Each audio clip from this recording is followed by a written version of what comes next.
এই জাদুবিদ্যা সত্য। এবং এখনকার অনেক ভণ্ড যে কবিরাজগুলো বের হয়েছে, এরা জিনকে তাবে করে নিয়ে এই জিনদের মধ্য দিয়ে মানুষের মধ্যে জাদু ছড়িয়ে দিয়েছে, এবং এর ফলশ্রুতিতে বহু পরিবার ধ্বংস হয়ে যাচ্ছে। এই জাদুবিদ্যা সত্য। আরও একটা জিনিস সত্য, নবী সাল্লাল্লাহু আলাইহি ওয়াসাল্লাম বলেছেন, ইন্না আইনাল হক, চোখের নজর সত্য। নবী করিম সাল্লাল্লাহু আলাইহি ওয়াসাল্লাম বলেছেন চোখের বদনজর সত্য। এই যে আমরা বলি ফেসবুকে এত বেশি ছবি দিয়েন না ভাই, ছবি তুলেন না, বারবার যে বলি নিষেধ করি, কারণ কি জানেন? একটাই কারণ, বিকজ চোখ লাগাটা সত্য। মানুষের চোখ লাগে, এই কথা শুনলে অনেক মজুমদাররা হাসবে না? কথা বুঝতে পারেন নাই? কিন্তু এটা সত্য, কারণ নবী করিম সাল্লাল্লাহু আলাইহি ওয়াসাল্লাম যা বলেছেন, সাদাকাল্লাহু ওয়া সাদাকা রাসূলুহুল কারীম, নবী যা বলেছেন, আল্লাহ যা বলেছেন, চিরায়ত সত্য, এর বাইরে কোনো সত্য আছে? আচ্ছা দেখেন, আমি বললাম যে জাদুবিদ্যা সত্য। এই জাদুবিদ্যার চর্চা মানুষ করে, এখনও করে, এবং এই জাদু দিয়ে মানুষের ক্ষতি করার জন্যে জিনের প্রয়োজন হয়, দুষ্ট জিন। এই জিনগুলোকে মানুষ তাবে করে মানুষের ক্ষতি করার চেষ্টা করে। দেখবেন এখন গ্রামে গঞ্জে শহরে সব জায়গায় ছড়িয়ে পড়েছে না? দেখবেন, খুব সতর্ক থাকবেন। আমি পরে সলিউশন বলছি আপনাদেরকে। আরেকটা বলেছি, নবী সাল্লাল্লাহু আলাইহি ওয়াসাল্লাম বলেছেন চোখের বদনজর এমন সত্য যে একটা উটকে এই রান্নার ডেকচির মধ্যে ঢুকাই ফেলতে পারে। একটা উট খুব সুন্দর, ভালো, আপনি দেখছেন মাশাআল্লাহ বলেন নাই, নজর লেগেছে, উটটা মারা গেছে দেন, তারপর তাকে জবাই করে খেয়ে ফেলতে হয়েছে। একজন সাহাবী গোসল করছিলেন, গোসল, এটা হাদিস সহিহ, এই আলেম ওলামা যারা আছেন তারা জানেন যে এই হাদিস সহিহ। একজন সাহাবী গোসল করছেন, তার গায়ের চামড়াটা খুব সুন্দর ছিল, একদম স্কিনটা অনেক সুন্দর, থাকে না এমন কিছু মানুষ?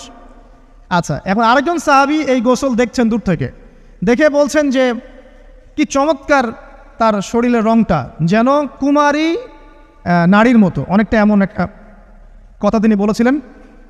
সাথে সাথে এই সাহাবী অজ্ঞান হয়ে পড়ে গেছে। কোন সাহাবী? যিনি গোসল করছিলেন। এটার আপনি কোনো ব্যাখ্যা দিতে পারবেন না তো, এখানে কোনো সায়েন্স দিয়ে বা মেডিকেল সায়েন্স দিয়ে আপনি কোনো ব্যাখ্যা করতে পারবেন না। একটা ব্যাখ্যা দিতে পারেন, কিন্তু কেন সেটা হলো সেটা আপনি অ্যান্সার খুঁজে পাবেন না। তো নবী সাল্লাল্লাহু আলাইহি ওয়াসাল্লামের কাছে নিয়ে যাওয়া হলো তাকে।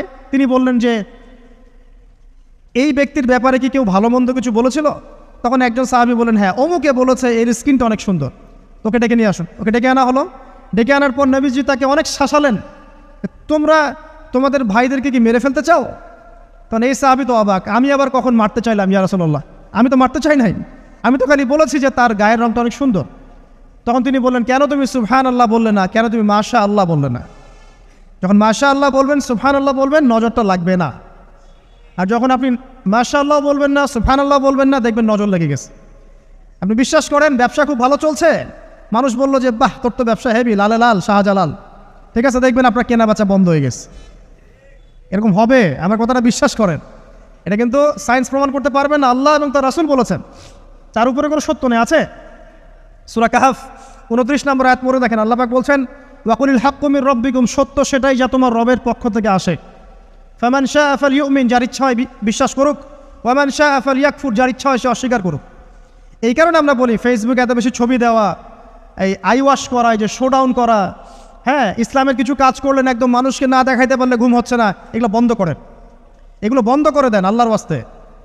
অফলাইনে কাজ করেন, নিজেকে গোপন করার চেষ্টা করেন। যত বেশি মানুষের কাছে নিজেকে এক্সপোজ করবেন, কাজের বরকত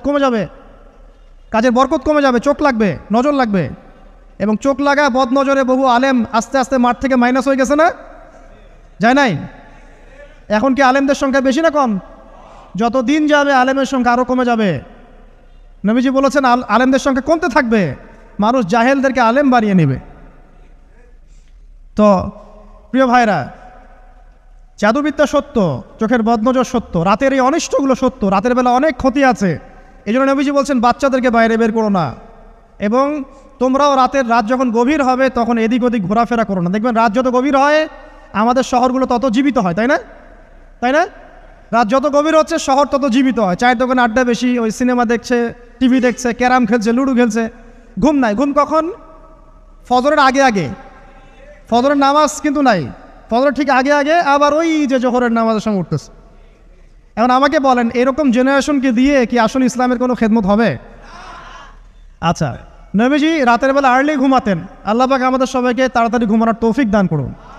হ্যাঁ, আপনি ইলম চর্চা করলে রাত জেগে থাকতে পারেন, আপনি যদি জ্ঞান চর্চা করেন রাত জাগতে পারেন, আপনি কোনো গবেষণা করছেন, নামাজ পড়ছেন বা কোরআন হিফজ করছেন, আপনি রাতের আর্লি উঠবেন, এটা আলাদা বিষয়। কমনভাবে আমাদের এই যে ফেসবুক, ইউটিউবিং ইত্যাদিতে আমরা লিপ্ত থাকি, সারা রাতটা কাটাই আড্ডাবাজি করে, এগুলো বন্ধ করতে হবে। এগুলো বন্ধ না করলে ফিজিক্যালি আমরা মানে সুস্বাস্থ্যের অধিকারী হতে পারবো না। সারা দিনটা আমাদের একটা কি বলবো অলসতার ভাবে যাবে এবং দিনের বেলা কাজগুলো ব্যাহত হবে। এতে করে আমাদের উম্মার এই পুরো বড় যে তরুণ প্রজন্ম আছে এদেরকে আপনি সম্পদে পরিণত করতে পারবেন না। তাই এই সিস্টেমটা চেঞ্জ করা দরকার। নবীজি রাতের বেলা এই সূরা বাকারার শেষে 3টা আয়াত তেলাওয়াত করতেন, আমরা করবো ইনশাআল্লাহ। ইনশাআল্লাহ আরেকটা আমল বলে দেই, নবী করিম সাল্লাল্লাহু আলাইহি ওয়াসাল্লাম রাতের বেলা সূরা মুলক তেলাওয়াত করতেন। কোন সূরা এটা? কোন সূরা? তাবারাকাল্লাযী বিয়াদিহিল মুলক। কয়টা আয়াত আছে? 30টা আয়াত আছে। নবীজি বলেছেন সাল্লাল্লাহু আলাইহি ওয়াসাল্লাম যে এই সূরা আপনাকে কবরের আযাব থেকে বাঁচাবে ইনশাআল্লাহ। কবরের আযাব থেকে তো ভাই বাঁচা খুব সহজ নাকি? আমাদের মধ্যে এমন কেউ নাই, শোনেন, আমাদের মধ্যে এমন কেউ নাই আলেম জালেম মুফতি মুহাদ্দিস রাজনৈতিক নেতা পলিটিশিয়ান